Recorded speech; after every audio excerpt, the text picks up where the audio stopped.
Yo llevo como 10 minutos fuera del aire diciéndole a mi equipo de producción, por favor, vamos a arrancar ya este contenido, porque el que me conoce sabe que soy súper apasionado del género urbano. Y hoy conmigo en mesa tengo a un maestro que para mí es un gran honor tenerlo aquí en mi podcast, Mikey Backstage. Gracias por venir. Denle un fuerte aplauso a la bestia, a la máquina, al responsable de que el reggaetón se haya pegado y se haya distribuido por todo Estados Unidos. DJ Casanova. Estamos aquí en PR.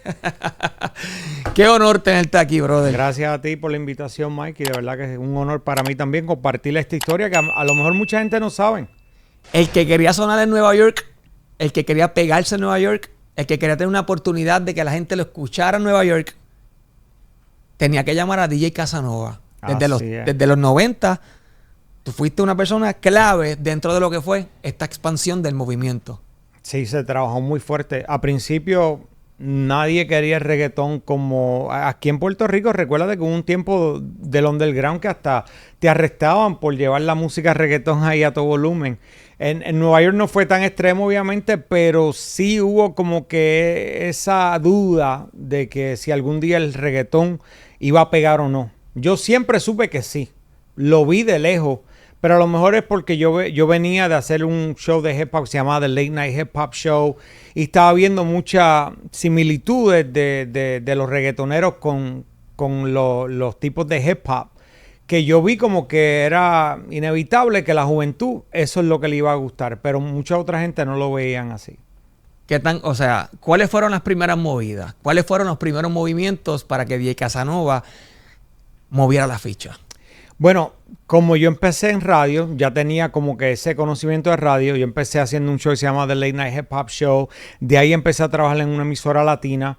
Y en la emisora latina pude empezar el primer show de reggaetón en Estados Unidos. Esto es para los 90.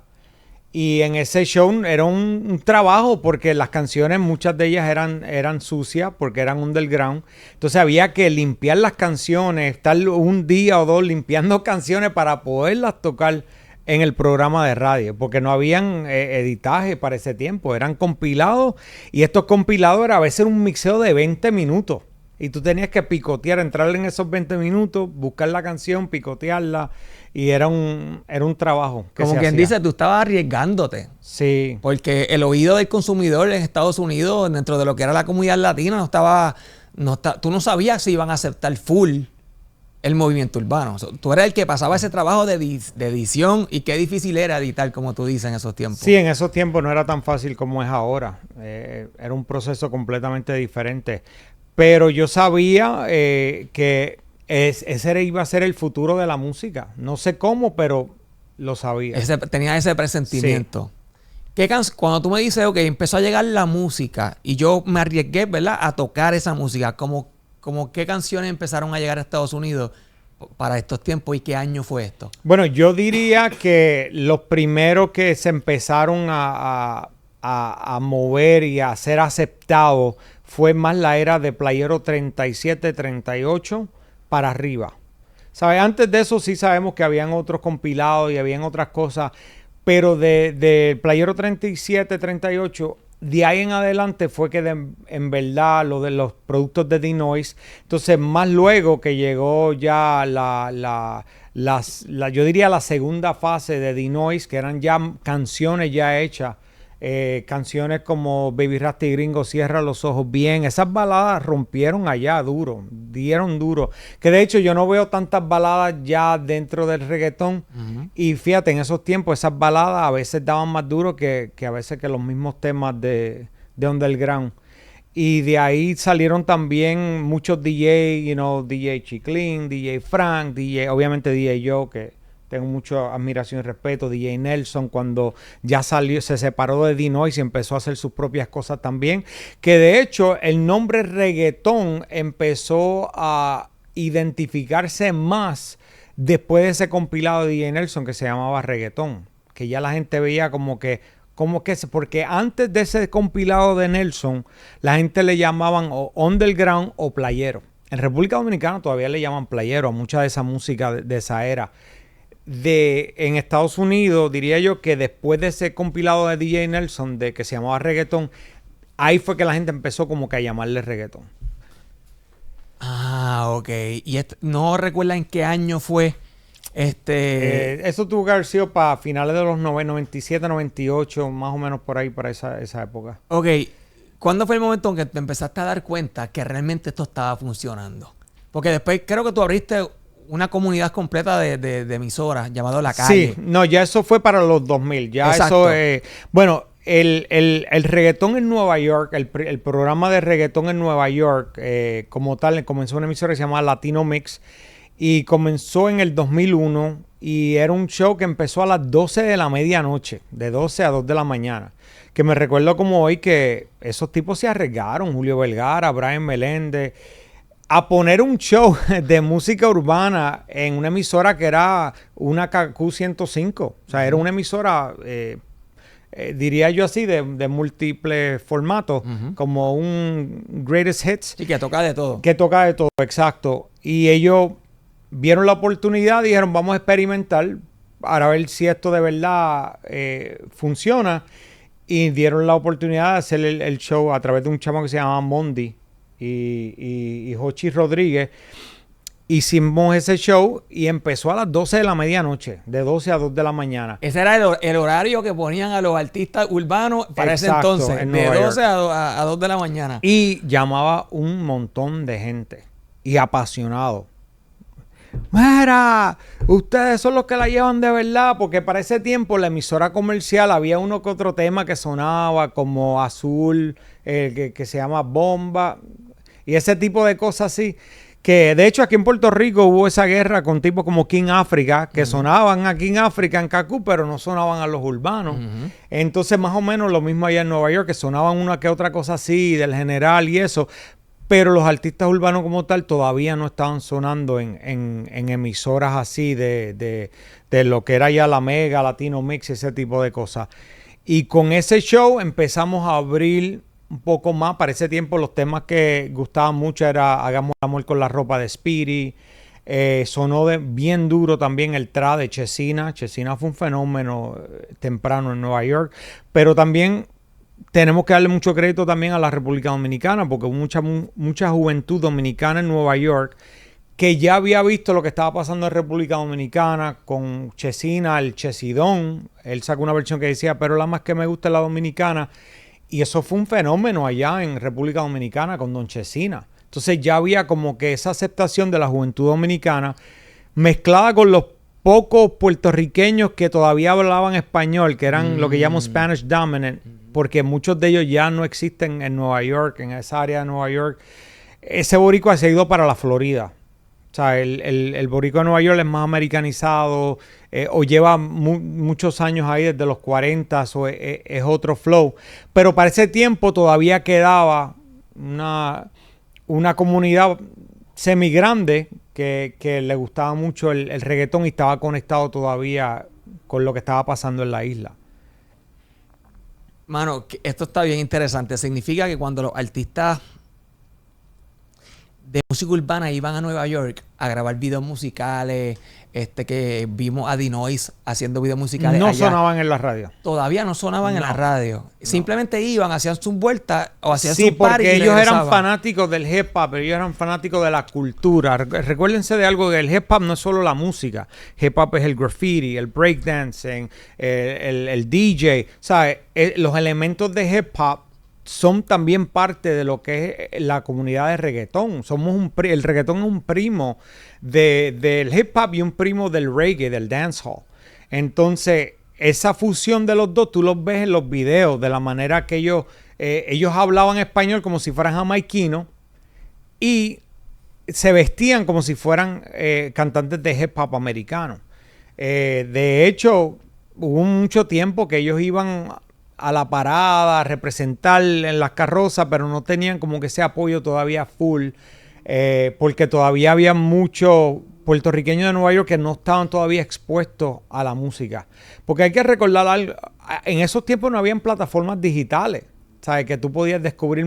Allá lo que te daba la radio era lo que era. Uno que otra cosa que se movían en las calles, que eran los mixtapes. Luego vinieron los mix CDs y nosotros también contribuimos. Mi compañero de ese tiempo, DJ Cream, hacíamos compilados de mezclas de reggaetón y las vendíamos en Rincón Musical allá, que tenían múltiples tiendas por todo Nueva York. Y eso también ayudó a regar el reggaetón. Mandamos a hacer discos, pasta, porque había muchos DJs que no tocaban CD todavía ni tenían el Serato. Usaban pasta, lo que lo llaman los vinyls. Y nosotros mandamos a hacer vinyl records con remezclas que nosotros hacíamos de canciones o de reggaetón. O canciones americanas, le metíamos una pista de reggaetón. Le hacíamos un arreglo de reggaetón. Wow. Tú eres bien importante en la expansión, quiero volver a decirlo, de reggaetón en Estados Unidos, brother. Para mí tenerte aquí es un honor bien grande, bro. Gracias, como hermano. Apasionado de la historia. Ahora bien, ¿cuándo fue ese momento? Claro, estamos hablando de que en el 2000 ya tú empezaste a ver que esa resistencia que había, o esa resistencia que hubo hacia el género, se empezó como a expandir, empezó a ser aceptada. Pero ¿cuándo fue ese momento que entonces fue la cherry del bizcocho, que a partir de ahí explotó full? Yo diría que empezó como que a sentirse los temblores, como dicen, que antes de que venga el volcán, ¿verdad? Que se siente como que la tierra estremecerse. El sismo. Diría yo del 2004. El 2004 yo creo que fue un año muy importante, a final del 2003, 2004, porque ahí fue que salieron los temas que empezaron a sonar ya comercialmente en la radio, como Dile de Don Omar, Pa' que retosen de Tego. Todos esos temas ya empezaron, hasta Magnati Valentino, uno que se llamaba Anda. Sonó muchísimo en la radio. Dale Don Dale, Raúl de MVP trabajó fuerte esos temas en la radio en Estados Unidos. También VI Music. Yo tuve un tiempo firmado con VI como productor y Vidal veía también lo que yo estaba viendo, que el reggaetón para crecer tenía que tener una audiencia un poco más grande que de 12 a 25 años. O sea, tenemos que ver la música en demográfica, ¿verdad? El reggaetón para ese tiempo era de 12 años a 25 años. O sea, no pasaba de ahí.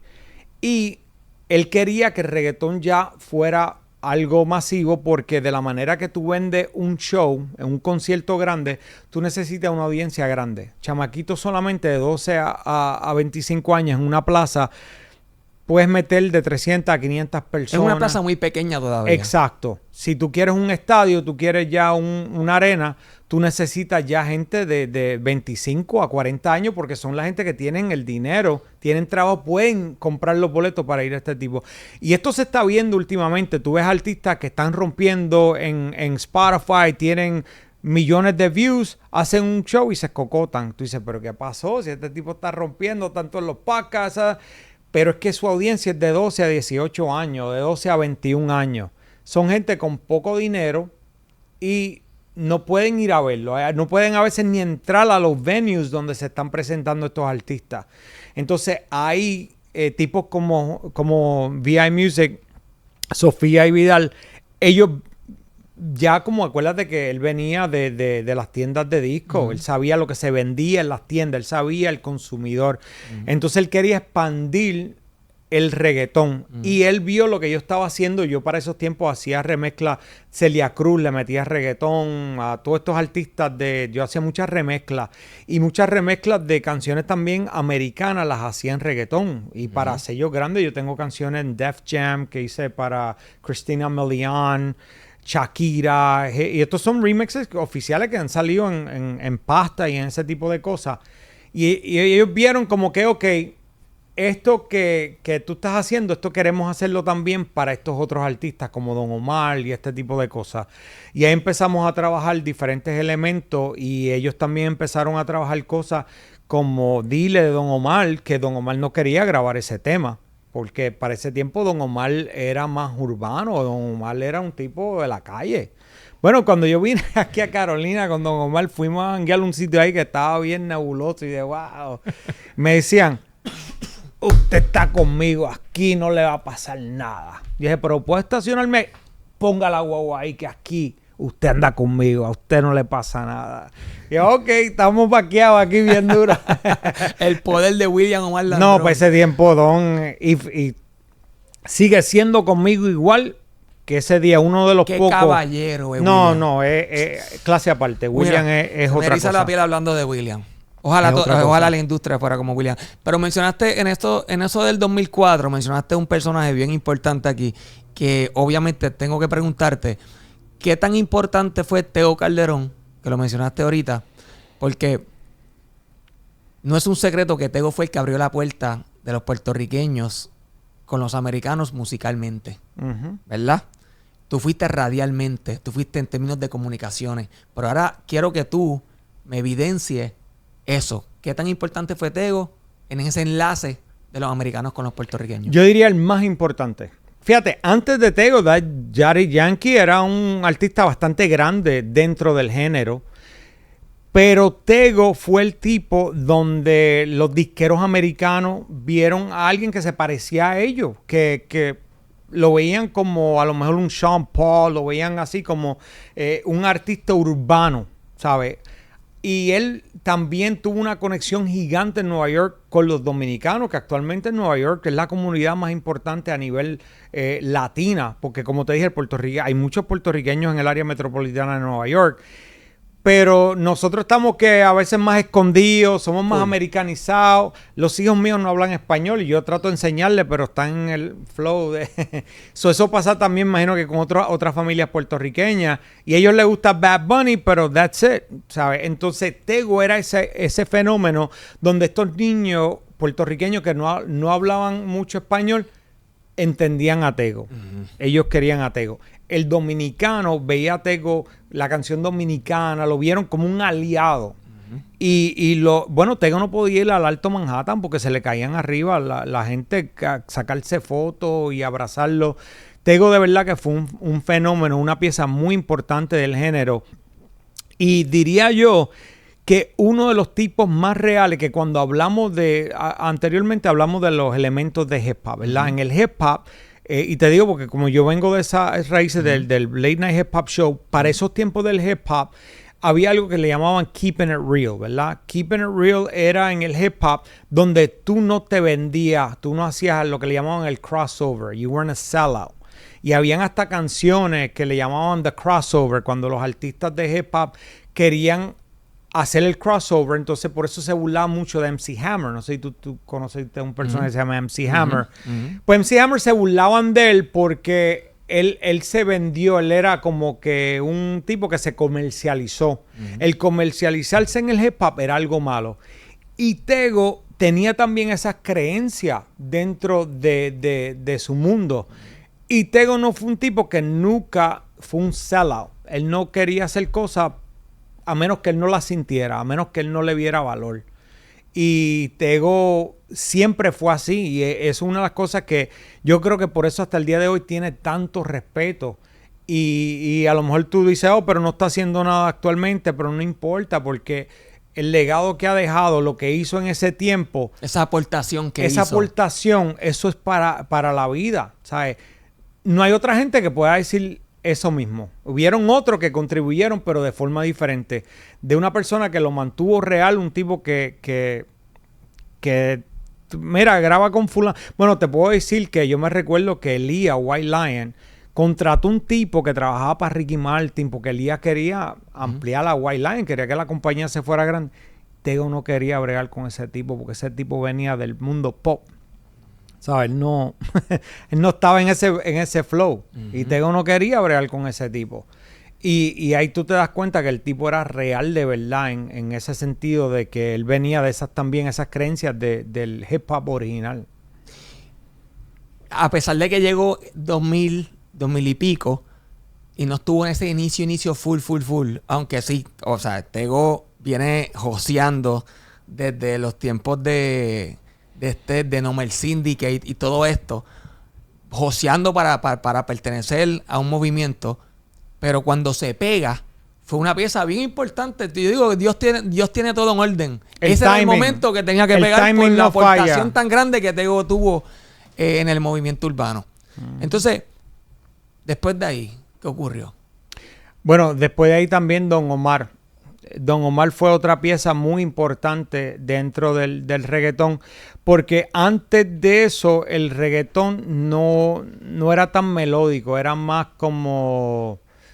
había como un corito simple y después era como que más rapeado, ¿verdad? Don trajo más lo que, como tú ves ahora que el trap, como que están rapeando pero cantando.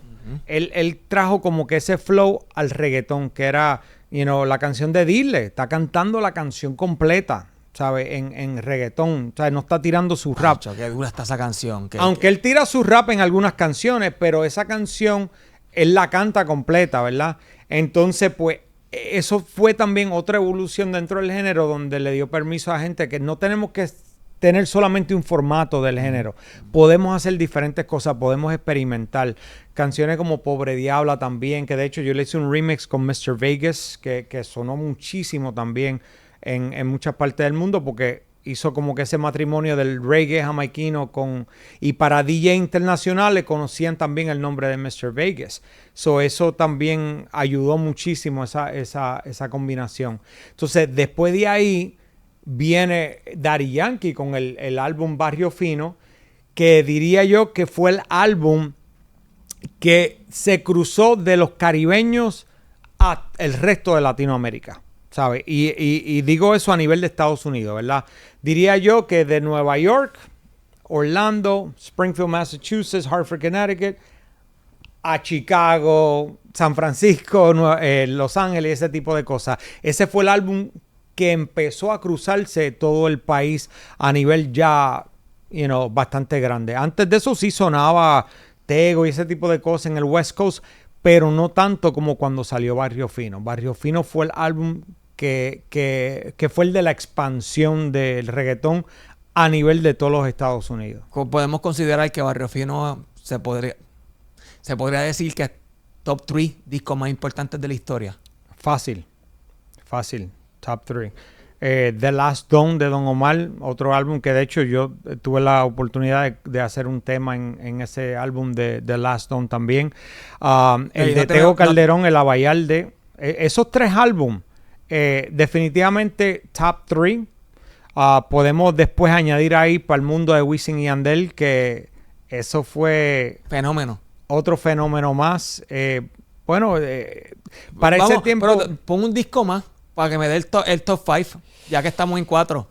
Daddy Yankee, Barrio Fino, Last Don, Don Omar, y no estamos hablando a lo mejor en orden de prioridad. La Bayarde de Tego, para el mundo de Wisin y Yandel.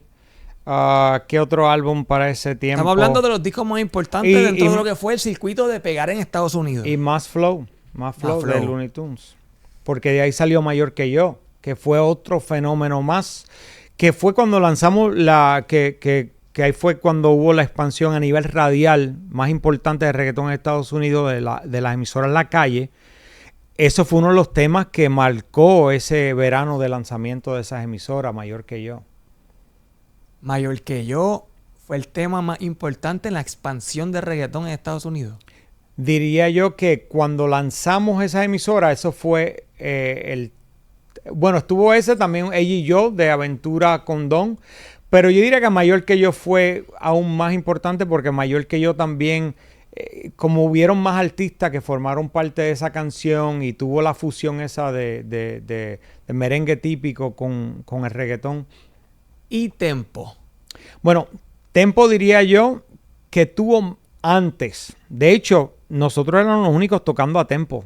Tempo filmó con Sony y para ese tiempo la que trabajaba los discos de Sony, ella se quejaba muchísimo que nadie la quería apoyar, a Daisy de la Cruz, porque nadie entendía Tempo, ¿sabes? Era hip hop.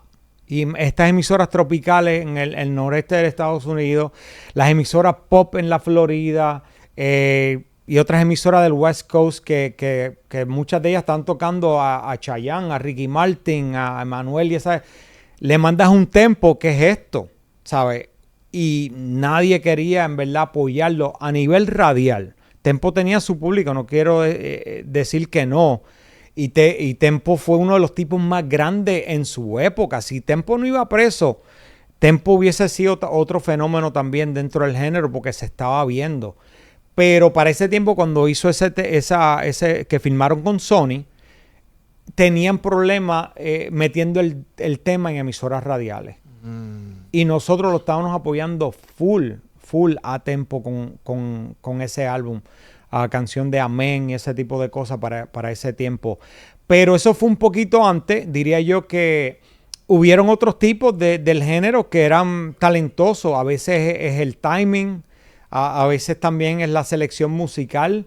Hay artistas que a veces tienen mucho talento, pero se dejan llevar de la gente que no tienen conocimiento de las cosas que gustan comercialmente.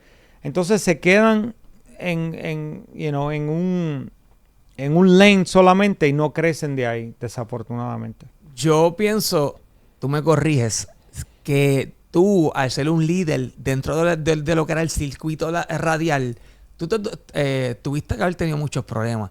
Tú te tuviste que haber buscado muchos enemigos. Un montón. Conozco los medios de comunicación, conozco el mercado. Imagínate en esos tiempos. Eso viene con el terreno. Y te puedo decir muchas historias. Oye, una vez Yagi Maki, súper amigos míos, iban al estudio, me grababan jingle y me hicieron un favor. Ellos grabaron, yo hice unos remixes para el Gran Combo, que también fueron controversiales porque el Gran Combo no los quería. Pero yo hice 2 remixes de reggaetón del Gran Combo. Antes de que Bad Bunny hiciera Un Verano en Nueva York, yo hice el de Brujería, que tengo a Yagi Maki, entonces hice otro que Y No Hago Más Nada con Ranking Stone. Ajá. Que Ranking Stone, DJ Joe, Trevor Clan, eso también eran familia. Y ese tema del Gran Combo fue controversial porque ellos no querían que hicieran una versión de reggaetón y mira ahora está el verano en Nueva York, que cómo se ha explotado a nivel global. Pero Yagi y Maki teníamos esa relación que ellos me tiraron para el remix del Gran Combo de Brujería, que ese álbum está disponible, se llama Gran Combo Revisited, The Remixes, y ellos salen. Ellos filmaron con Univision Music. Univision para ese tiempo tenía un sello discográfico y ellos filmaron con Univision y parte del entendimiento de ellos era que si filmaban con Univision iban a sonar en todas las emisoras de Univision. Uh-huh. ¿Qué pasa? Que estas emisoras corporativas trabajan muy diferente a un show de 2 horas que yo tengo el control. Uh-huh. ¿Sabes? Tú me das la canción a mí, yo la voy a tocar, no hay problema, es mi show, yo hago lo que me dé la gana. Uh-huh. Pero ya cuando tú estás hablando de pautas musicales, que hay 5 espacios para música nueva y si 5 están llenos, no hay espacio, tú tienes que esperar para que se te dé tu oportunidad.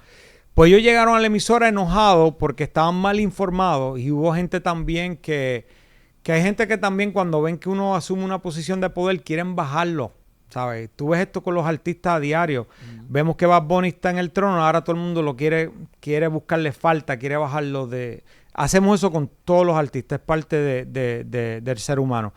Pues en ese caso, ellos llegaron a la emisora enojados. Yo me recuerdo como... Estaba hablando con Jochi Rodríguez los otros días, porque es Jochi Rodríguez el que los movía.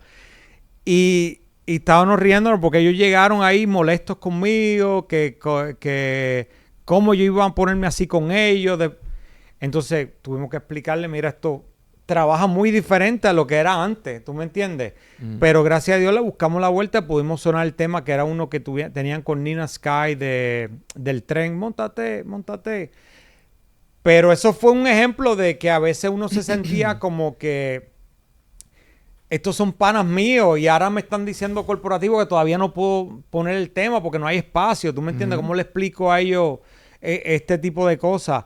Pero hubieron muchas historias así, otra gente que también tenían canciones que no se oían a la par con lo que estaba pasando en el movimiento para ese tiempo. A veces usaban pistas que no cuadraban y veían a uno como el enemigo. Entonces, ¿qué pasa? Que hubieron también sellos discográficos que cuando vieron que el reggaetón explotó, porque cuando yo me senté con la gente de Univision, especialmente con J.D. González, que de hecho nosotros los puertorriqueños queremos asumir que somos los responsables por todo lo que ha pasado con el reggaetón, ¿verdad? Y nunca hablamos de los diferentes latinos que han aportado con este señor J.D. González, que es un chicano, un mexicano-americano de Texas, que este tipo fue el que dio la luz verde para lanzar todas estas emisoras. Estoy hablando de Nueva York, Chicago, Dallas, San Francisco, Miami, El Paso, Las Vegas, Fresno. Bueno, un montón de emisoras a través de los Estados Unidos en mercados principales.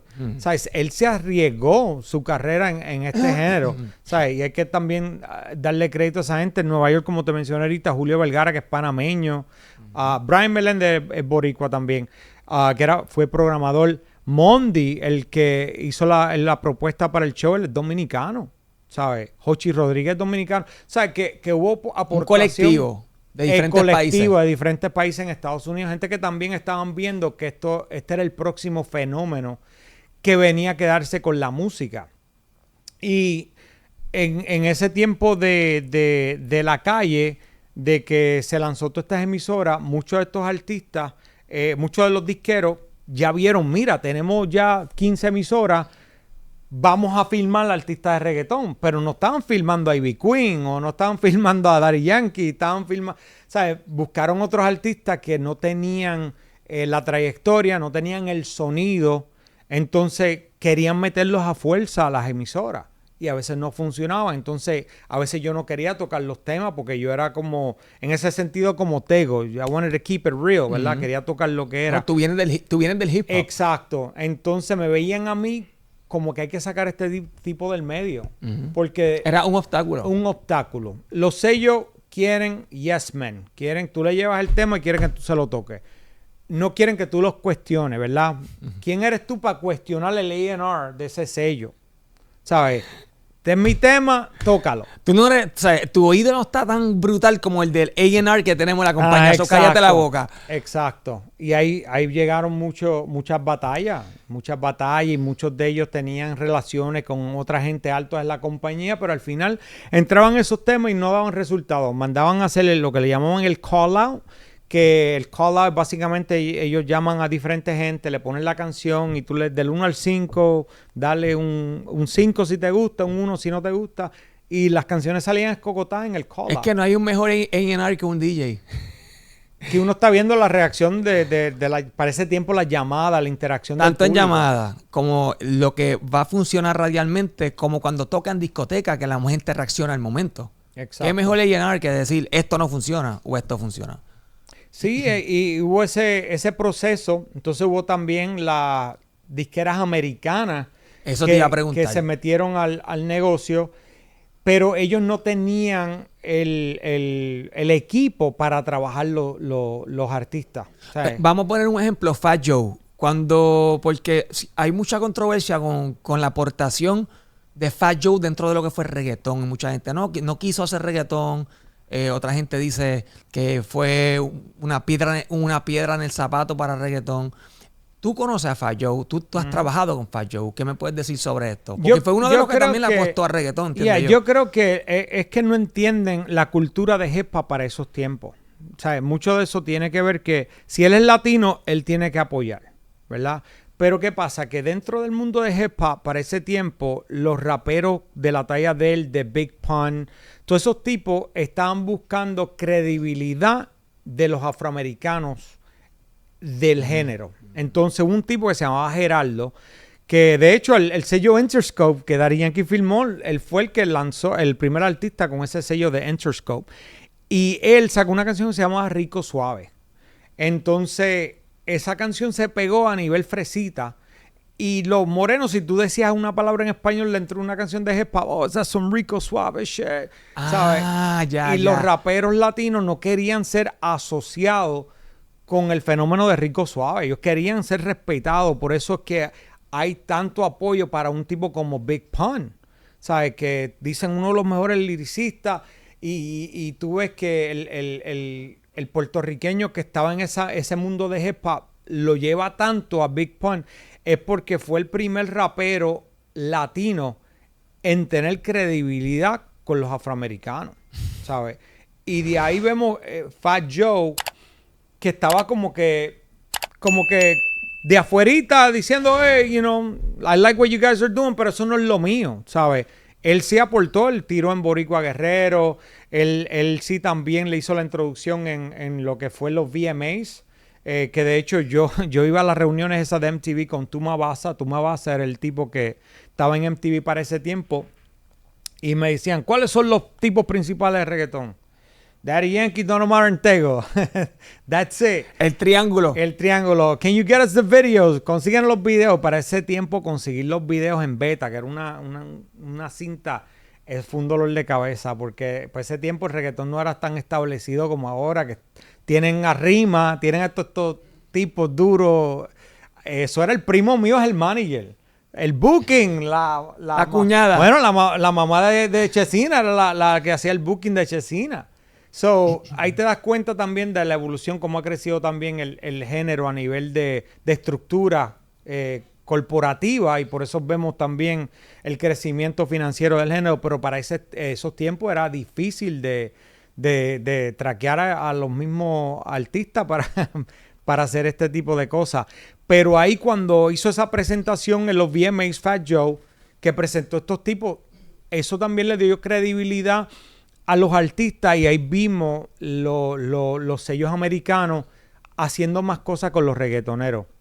Bueno, yo hice muchos remixes americanos con Voltio. Voltio era my go-to y le metía... Voltio es uno de los tipos más underrated también, que no le han dado mucho crédito en el género, pero Voltio le metía. Sí. Voltio los aportes de Voltio fueron inmensos. Y hablando, volviendo otra vez a lo de los artistas que a veces peleaban con uno no soldaban los discos, pero a veces uno también se metía en las guerras de los artistas con artistas. Yo me recuerdo que Héctor el Father fue a casa, que yo este tiempo vivía en el Alto Manhattan, y él fue al estudio como con 3 de los alicates de él y se sentó en el sofá así. Me decía, yo sé que tú eres del team de William. Yo sé que tú eres del team de William. Y decía, no, yo soy imparcial, yo tengo que tocar a todo el mundo, ¿sabes? Yo no voy a escoger lado. Pero él estaba molesto conmigo porque cuando Don Omar primero llegó a Nueva York fue con Héctor. Héctor me llevó a Don Omar. Yo lo fui a buscar al aeropuerto, a Pompi Vallejo, a Héctor el Father, al papá de Héctor y a William. Y fuimos a comer al Jimmy's Bronx Café. Y eso fue la primera vez que Don llegó. No la primera que fue a Nueva York, pero la primera vez que vino como artista fue con... yo conocí a Héctor cuando había filmado a Don. ¿Sabes? Teníamos esa relación de que este es mi artista, vamos a trabajarlo. Hicimos una canción que se llamaba Vamos a Matarnos. Ellos tenían la versión aquí en Puerto Rico que mencionaban a todos los caseríos, pero nosotros hicimos una versión en Nueva York que se llamaba Vamos a Matarnos. Decían, Brooklyn, deja que el helicóptero se sienta. Y allá con los dominicanos en Manhattan. O sea que ellos modificaron la letra, pero entonces para el mercado Para el mercado de Nueva York. Para el mercado de Nueva York. Entonces te pusieron como de cabecilla para esparcirle esa canción, la sonara dentro de esa comunidad. Exacto. Y cuando ellos se separaron, Héctor se sintió como que yo estaba apoyando más a Don. Pero es que para ese tiempo Don ya nadie lo podía parar, ¿sabes? Ya Don... se había convertido en un fenómeno.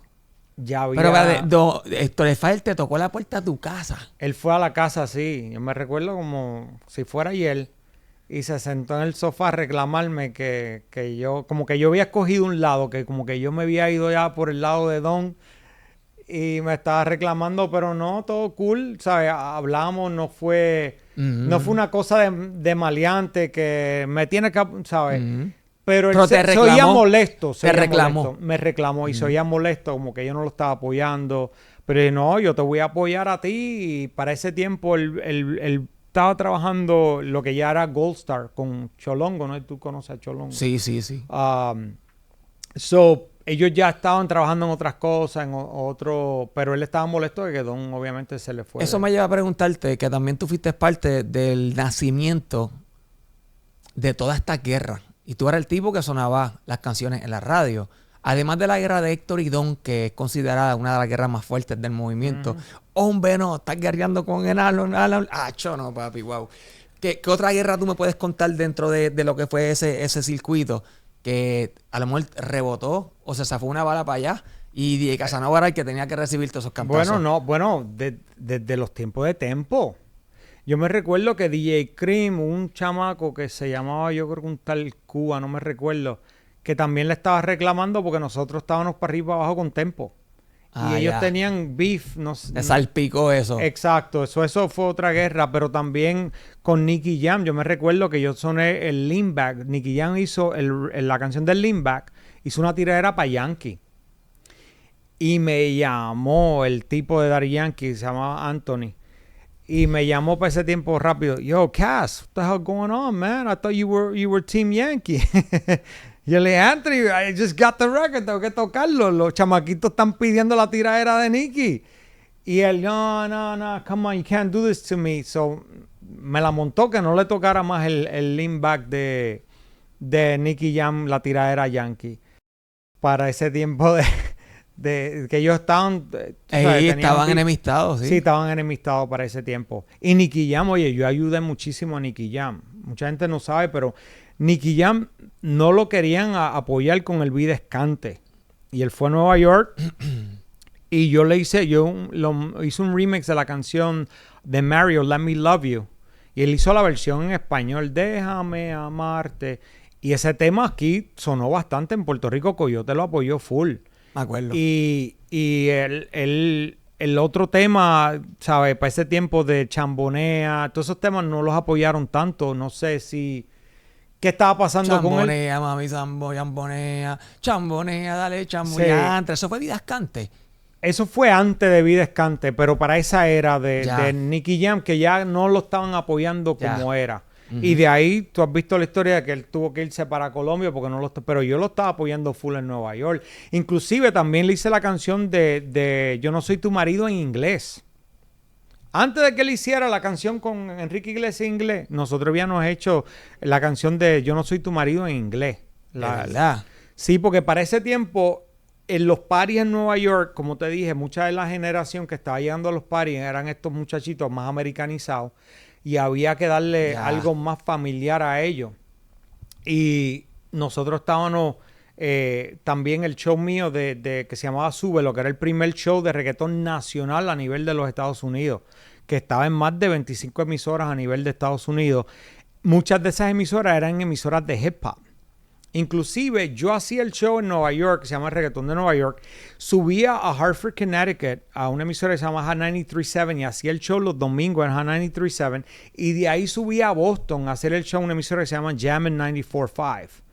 Y regresaba, llegaba como a las 5 y pico de la mañana a Nueva York, de allá de Boston, haciendo el show. La misma noche tú hacías 3 shows diferentes. Sí, bueno, el show de Nueva York lo mudaron. Originalmente empezó un martes, de ahí lo mudaron a los domingos. Los domingos fue cuando el show explotó, que estaban, yo creo que de 8 a 10 de la noche los domingos, y ahí fue que explotó el show de verdad. Después, el show tuvo tanto éxito los domingos, que el programador Brian Meléndez dijo, tengo que ponerlo los jueves porque para ese tiempo los ratings se hacían con el diario y el diario le llegaba a la gente los jueves. So, para que tuviera top of mind, si te llegaba el diario de las encuestas, pues sí, es reggaetón. Y lo mudaron para los jueves el show de reggaetón. O sea que las encuestas radiales eran por periódico. No por periódico, pero les mandaban a la gente un formulario y tú lo llenabas. Que de hecho en Puerto Rico todavía son así. Allá en los mercados principales cambiaron otro sistema que se llama el PPM, que es donde le dan a la gente como un reloj. Es básicamente un beeper que detecta la frecuencia que tú estás escuchando, te dice qué frecuencia estás escuchando, el periodo de tiempo que estás escuchando y al final del mes o semanalmente reporta esas encuestas para atrás en real time. Okay. El otro no, el otro era la gente llenaba, sí, yo escucho a fulano de tal hora o tal frecuencia. O sea que tú eras, wow, o sea, tú hacías show de reggaetón o de música urbana en 3 estados diferentes. En 3 estados diferentes. Los jueves en Nueva York y los domingos primero en Hartford, Connecticut, que se cubría ese mercado de Hartford Springfield, que diría yo que fue el mercado original, principal del movimiento de reggaetón fue ahí. Porque eso es súper puertorriqueño, esa área ahí de Hartford, Holyoke, Springfield. Eso es puro boricua. De hecho, todavía es como 90% puertorriqueño ese mercado ahí de latino. Pero de ahí iba a Boston. Y en Boston el show era en la emisora Jammin' 94.5, que era una emisora de hip hop en Boston, que lo hacía el show allá con mi pana Roy Barbosa. Y nos escuchaban muchos confinados. Y nos enviaban cartas a la emisora, los confinados. Estoy aquí en Wappel, te estoy escuchando. Y nos hacían como, ellos dibujaban, como era como un pañuelo. Y lo dibujaban bien chévere y ponían así como en... Y los enviaban cartas a la emisora. Eran súper fanáticos del show, los confinados. Bueno, tú has visto literalmente el género de reggaetón desde los inicios, que no era ni reggaetón, hasta lo que se convirtió hoy por hoy, de tener un fenómeno como Bad Bunny, Karol G, Faith, donde en la plaza de Puerto Rico no es la única que existe, sino que ahora existe la colombiana, la chilena, la mexicana, que se está desarrollando muy bien. O sea, tú has visto literalmente la evolución, y no tan solo que la has visto, es que has sido parte de esa evolución, pieza clave de esa evolución. Sí, y para hacer trabajo, ¿sabes? Todo el mundo ahora quiere coger el crédito, decir, no, que yo fui el... Guía tú de Nueva York a Hartford, de Hartford a Boston, y de Boston regresa a Nueva York, ¿sabes? Y... Ey, vamos a hacer una pausa ahí. Tú, para que la gente... Es que la gente... mucha gente no tiene la imaginación, o sea, no se imagina el panorama que DJ Casanova está explicando. Estamos hablando de que allá en Estados Unidos neva, cae nieve. Estamos hablando de la distancia de cada estado. Estamos hablando del tráfico. Estamos hablando de tu inversión en comida, en goma, en mantenimiento del carro. Estamos hablando de todos esos factores, sin contar los problemas, situaciones, reuniones que tú tuviste durante todo ese proceso para que el dichoso género tuviera exposición y posición dentro del mercado.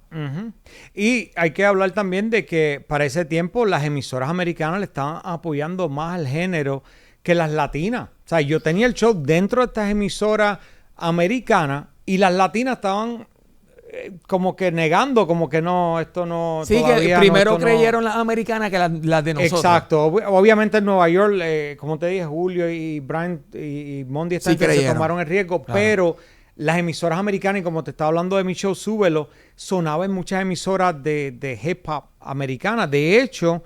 El J.D. González, que fue el vicepresidente de programación de Univision, que tomó la decisión de convertir todas estas emisoras en reggaetón, él originalmente corría las emisoras de hip hop de Univision. Univision tenía una serie de emisoras de hip hop, muchas de ellas en Dallas, en Houston, McAllen, en Texas. Y él corría esas emisoras. Y el show mío de Súbelo salía en las emisoras de hip hop, no en las emisoras latinas. Pero él vio el fenómeno, las llamadas, cuando salía el show de reggaetón, toda esa gente allá de Texas llamando a la emisora, eso él ya estaba viendo. Entonces cuando él vino a Nueva York, que me senté con él, le expliqué el proceso, él era un tipo de número.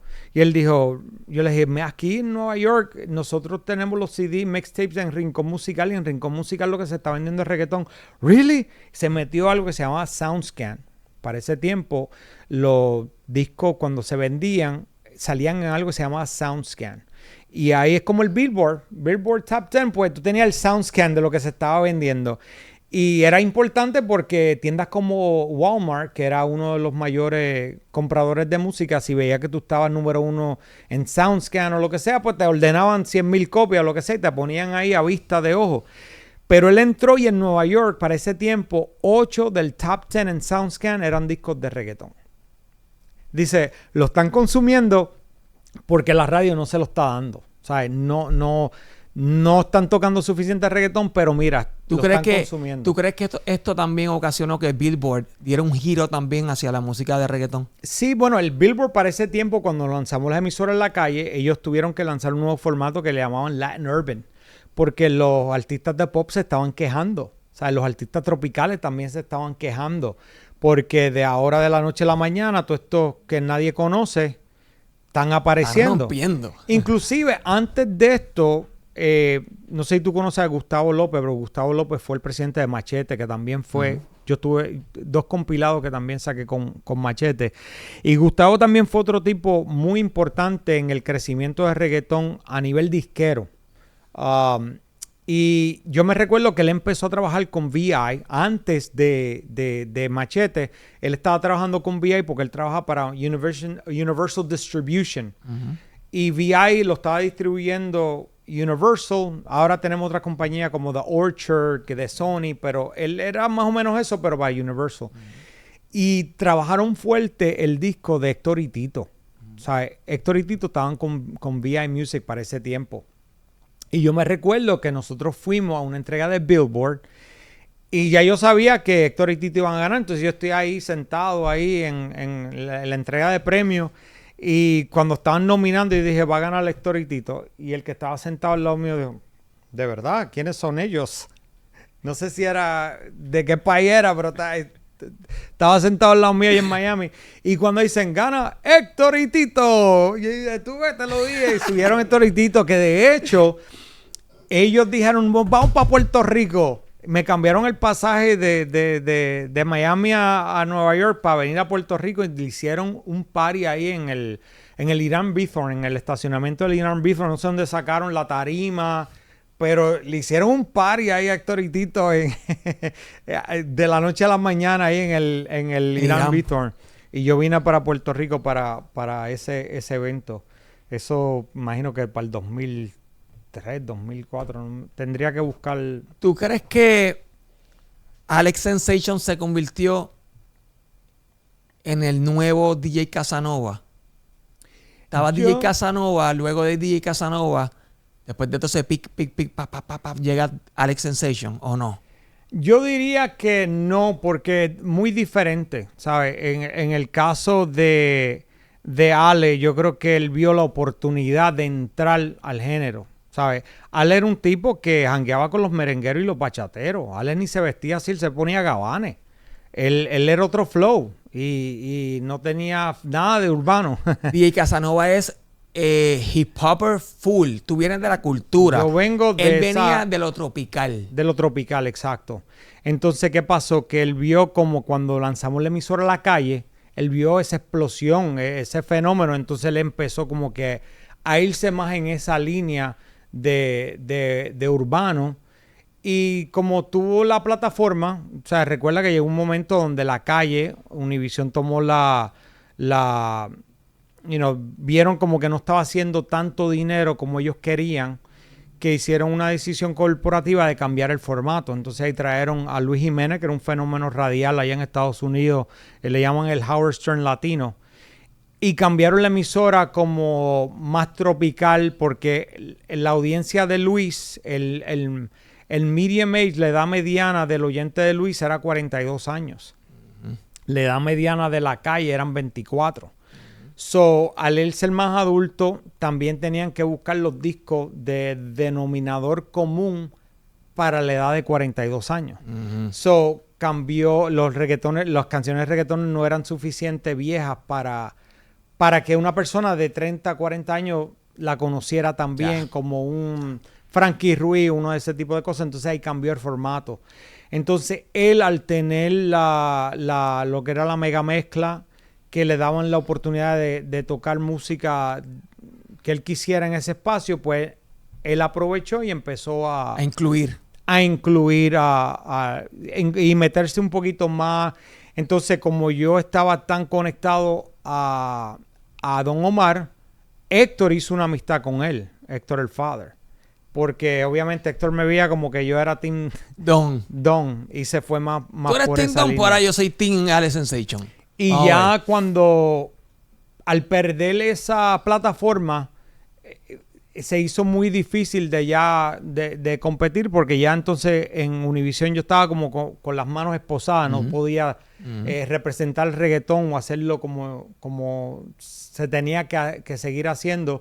Pero seguí trabajando poco a poco fuera y buscando la vuelta hasta que continúo haciendo el show. Tengo el show de 2 horas que originalmente yo hacía, que se llamaba Súbelo, pero ahora se llama el show de DJ Casanova, y nuevamente está como en 25 emisoras a nivel de los Estados Unidos, en diferentes países como Venezuela, España, entré ahora a Los Foques Radio en República Dominicana y en Honduras.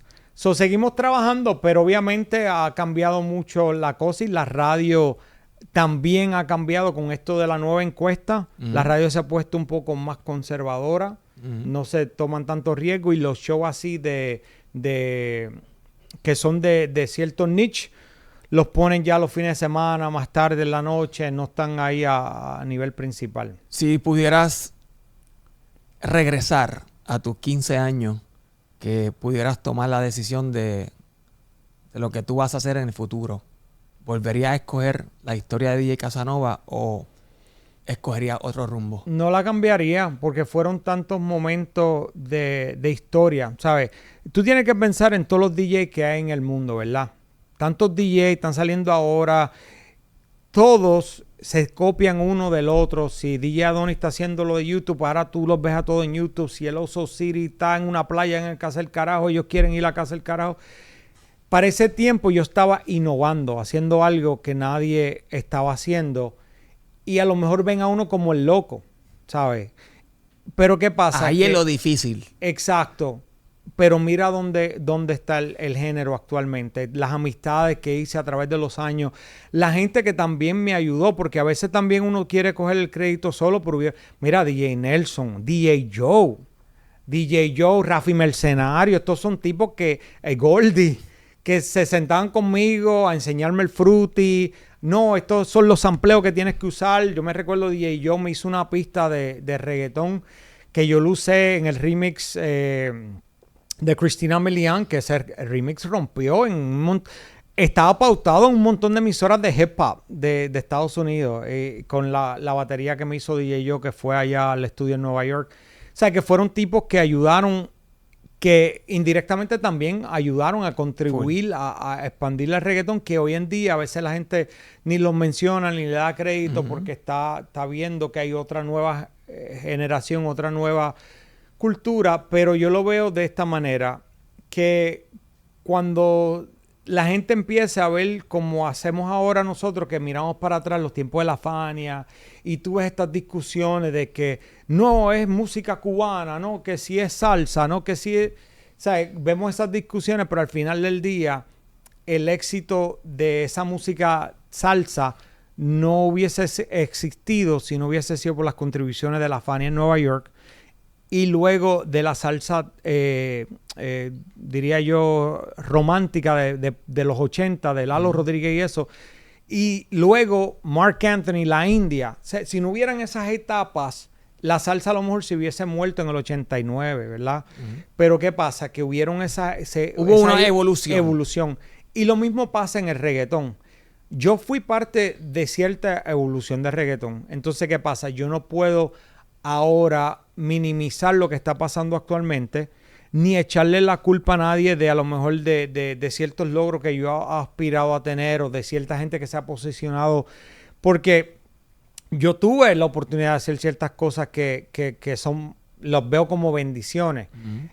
Y uno tiene que seguir trabajando y buscar las cosas que también llenen a uno mentalmente, porque si uno tiene que hacer un trabajo que lo ve como trabajo, entonces ya está fallando.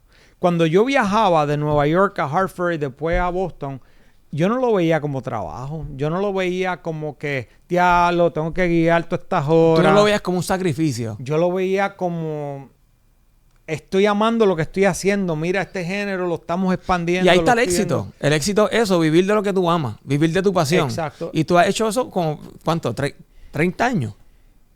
Fácil.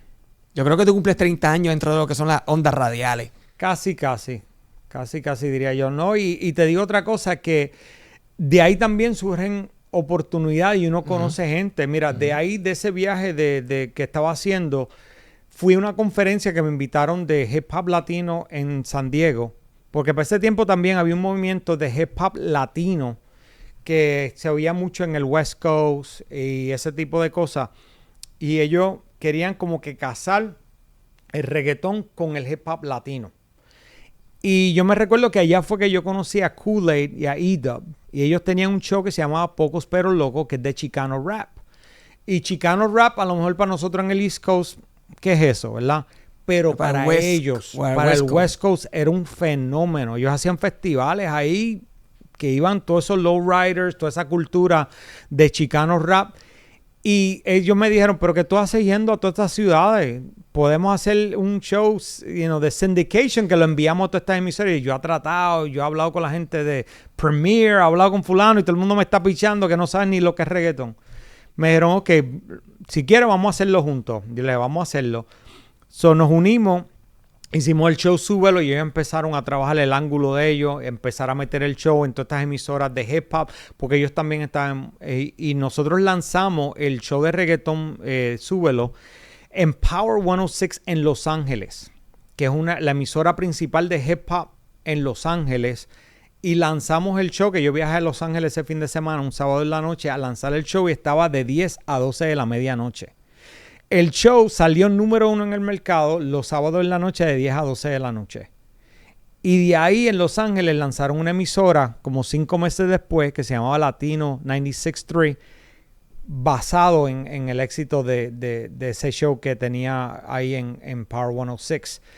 Pero ya ahí empezó a sonar el reggaetón en Los Ángeles. O sea, ya hay una plaza. Ahora cuando tú ves Bad Bunny que está metiendo ahí en el SoFi Stadium 55,000 personas. Hubo una historia para que realmente Exacto. esto hoy por hoy pase. Esa gente de esa generación y los hijos de ellos ahora están yendo a ver a Bad Bunny. Pero se abrió esa plaza.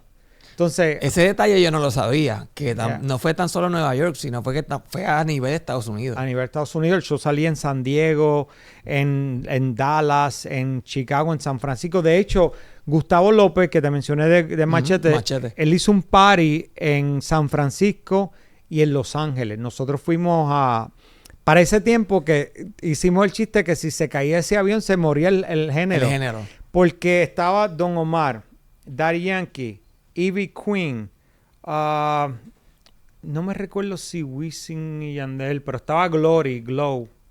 No me recuerdo quién más estaba en esa vuelta, pero eran, ¿sabes? Los Porque principales. iban para ese concierto. Exacto, hicimos el San Francisco y después al día siguiente hicimos a Los Ángeles. En Los Ángeles, Kool-Aid, que tenía el show ese de Pocos Pero Locos, ella buscó los cholos, los mexicanos, que le buscaran las bicicletas a Glory. ¿Usted recuerda de Glory? Glow, que estaba con Don Omar. Y cuando salió Glory a cantar, porque ella tenía su par de sus propias canciones, Popolas, ella tenía la popola. Sí, tenía varias. Salieron los chamacos en las bicicletas y eso se fue abajo en Los Ángeles, ahí en Universal City, un teatro que hay en el Universal. Don Omar cantó mariachi, que eso también se fue abajo. Cantó la canción del Rey.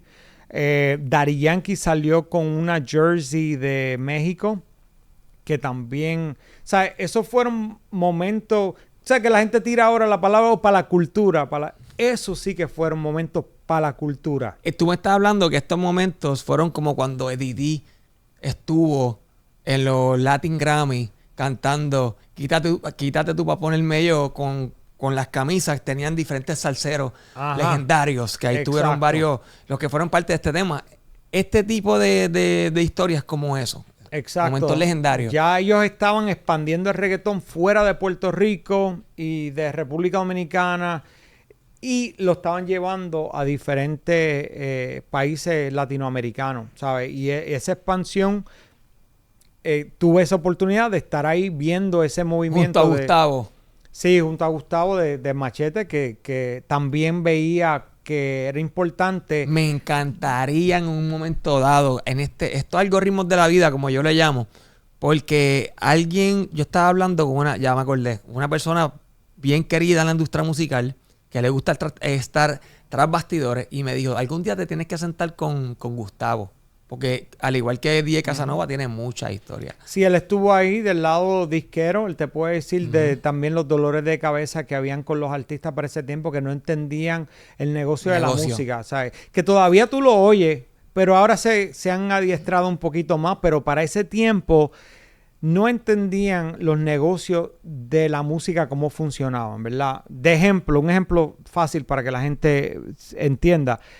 La disquera no te da un adelanto, te dan un préstamo. Ese préstamo le llaman adelanto. Te voy a dar $250,000 so you can live the lifestyle, right? Te compras tu ropa, tu carrito, filmé, mira. Ahora, esos 250,000 o 1,000,000, lo que sea, lo que te dieron adelantado, es en contra de tus regalías. En contra de... ¿Y qué pasa? Si tú no escribes tus canciones y tú no eres el que hace la pista, tú no eres el que eres el dueño del master, pues te sobra menos y menos, ¿sabes? Ese por ciento va bajando. ¿Y qué pasa? Que si tú eres un cantante, te dieron $250,000, tiraste una canción, gastaste $50,000 en un video, te compraste ropa, te diste ese viaje, al final del día sigues debiendo dinero. Entonces tú dices, me están cogiendo pendejos, no me han pagado. No es que no te han pagado, es que no te has ganado el dinero suficiente para... Ahora, han habido historias... Para saldar ese préstamo. Exacto, han habido historias de tipos que son truqueros que sí han recibido el dinero y no se lo han dado a los artistas, o los invierten, filman otros artistas, hacen otras cosas y se siguen pichando. No, todavía no hemos hecho nada, todavía no se ha vendido nada. y eso pasa en el género, pero en el negocio de la música es algo que muchos no entendían para ese entonces. Entonces veían a los disqueros como los malos, me están cogiendo de bobo. Y como decía Vidal de VI Music, no, el disquero no es que los cogía de pendejos, es que hizo un buen negocio, ¿verdad? Entonces, ¿qué pasa? Que muchos cantantes que filmaban a otros cantantes también hacían buenos negocios. Y después tú veías a esos cantantes quejándose, que filmé con fulano y no me están dando, y es que aprendieron el juego. Ya, esos cantantes yo le digo a los artistas, mira, nunca filmes con otro artista. ¿Sabes? Tú nunca vas a ser más grande que ese artista. Ese artista nunca va a querer que tú seas más grande que él. Eso es parte de la mentalidad del artista. Todavía no funciona eso. Todavía no funciona. Todavía no funciona. A menos que el artista no se quite. Por ejemplo, si ahora... O ya está en descenso, ya está cool down. Está haciendo el cool down y como que ya estoy bajándole, déjame... Sí, o tampoco. Y se quieren meter a disquero, posiblemente tenga un poquito mejor de... Pero si el artista es en su puro momento, en su peak, nunca. Lo único que tú vas a hacer es lo que llaman piggyback, ¿verdad? Que vas a sonar en una canción del artista, vas a hacer un poquito de ruido, pero nunca vas a superarlo dentro de ese sello. Posiblemente te puedes ir. Mira, en el caso de Tupac, ¿verdad? Si has estudiado a Tupac pertenecía a un grupo que se llama The Digital Underground. Tú lo veías en Digital Underground, pero nunca sobresalió en Digital Underground. Cuando él se fue de Digital Underground, ahí fue que entonces Tupac empezó a crecer. O sea, dentro de estos grupos, si tú perteneces a un cantante, se le hace muy difícil a los artistas. Y esto se ha visto, mira, Alex y Fido cuando estaban con Wisin y Yandel. El mismo Héctor y Don. Héctor y Don, ¿sabes? Héctor nunca iba a dejar que Don fuera más grande que él. ¿Sabes? Bueno, se vio cuando se separaron, la guerra que había. Daddy Yankee también tuvo varios artistas bajo su sello. Exacto. Y nunca ninguno va a ser más grande que otro. Entonces hay artistas que son de la talla, por ejemplo, un Bad Bunny, que they outgrow their label, they outgrow their management, right? Llegan a ser tan grandes que el manejo tiene que soltarlo para beneficio del artista, porque ellos no pueden, no tienen la maquinaria, no tienen...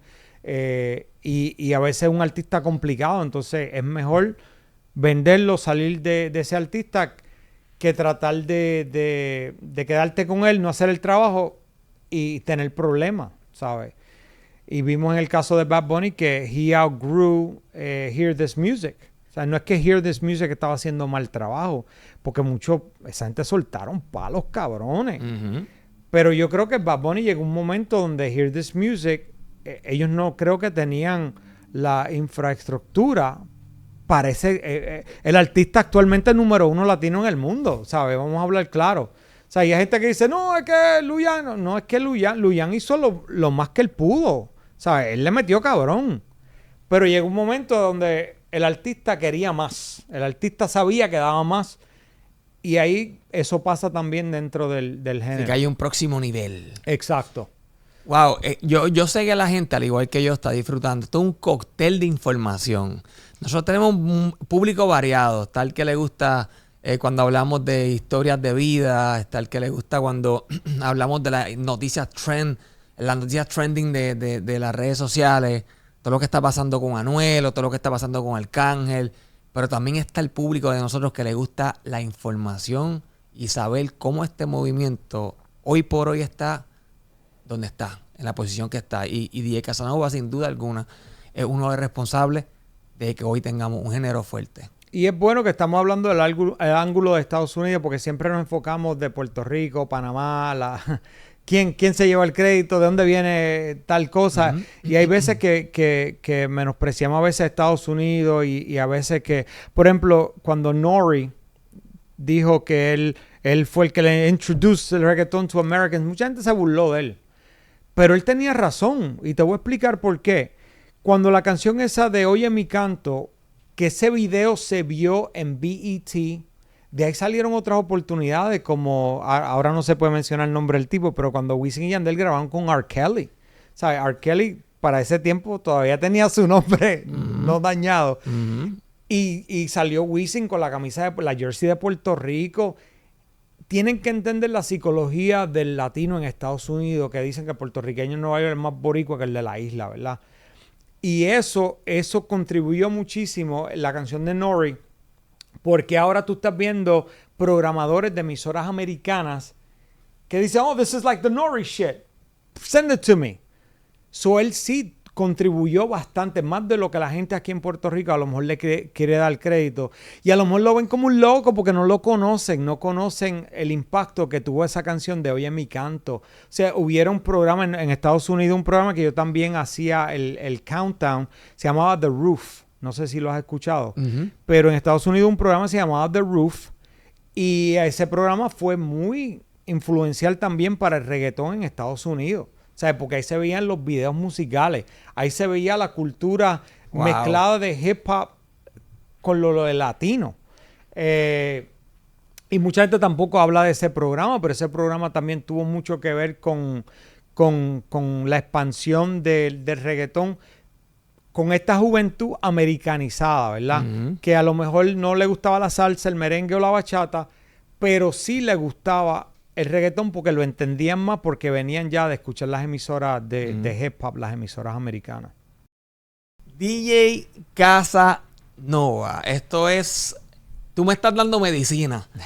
Te quiero dar las gracias por sacar de tu tiempo, por venir aquí, por documentar, por explicarnos, por explicarle al público cómo realmente fue que comenzó y se expandió el movimiento en un mercado tan importante que hoy por hoy todavía le genera mucho dinero a los puertorriqueños. De parte de todas las personas apasionadas del movimiento, también, que sé que están en sus casas ahí, les recuerdo que se suscriban, que le den like, que comenten, que le den a la campanita de notificaciones, porque somos el único canal en Puerto Rico que se va tan a fondo, o se va bien a fondo dentro de lo que es el movimiento urbano. Se lo aseguro, no lo digo yo, pueden buscar. Somos el único canal en Puerto Rico que hace este tipo o que documenta este tipo de información. Así que te queremos dar las gracias por estar aquí. Sí, porque hay que hablar claro. Han llegado muchos poscateros que nunca fueron amantes ni defensores del género, que lo ven ahora como una oportunidad de estos son los tipos que están pegados, me voy a meter en esto, pero de verdad no conocen la trayectoria. Hay gente que le han dicho, mira, entrevista a DJ Casanova. ¿Quién es ese? Si tú no sabes quién es DJ Casanova, entonces tú no sabes del género. ¿Por qué? Porque es una cosa que todos los artistas, tú le puedes preguntar a Wisin y Yandel, Daddy Yankee, Don Omar, y no te lo estoy diciendo como que para darme el crédito, dilo, pero te lo digo porque... Historia.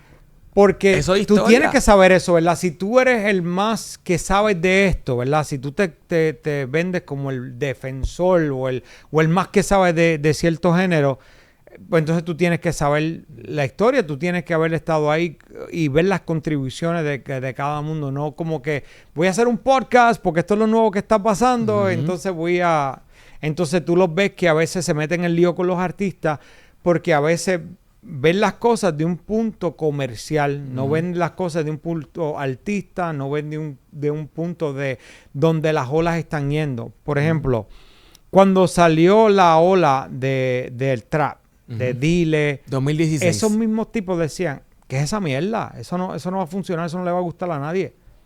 ¿Y qué pasó?